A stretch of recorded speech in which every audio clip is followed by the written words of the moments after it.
It's a beautiful fall day out. We're in t-shirts here, but we know the snow is gonna fly. Yeah. So we want to give you some home maintenance tips as to what you should be doing this time of the year to really take care of your home.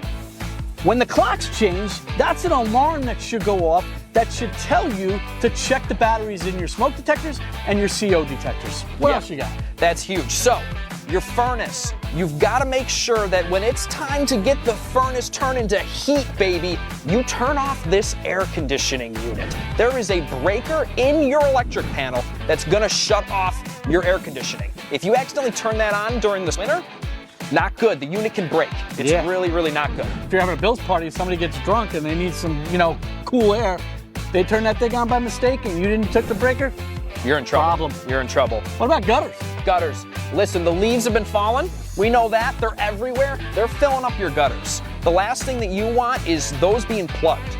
If you've got a bunch of rain coming down, it can't go where it's supposed to go. If it freezes, it's gonna back up and could potentially cause damage to your roof and your ceiling. You want the water to go where it's supposed to go. Most powerful thing on the planet. Take care of it. Yep, it's huge. And then lastly, you got your furnace. Yeah. We always recommend get it tuned up. Pay a company 40, 50 bucks. It's pretty affordable. Get it tuned up. They're gonna clean it. They're gonna make sure the sensors are good. And you wanna change your furnace filter as well. That's huge. You don't wanna be left in the middle of a cold night with no heat.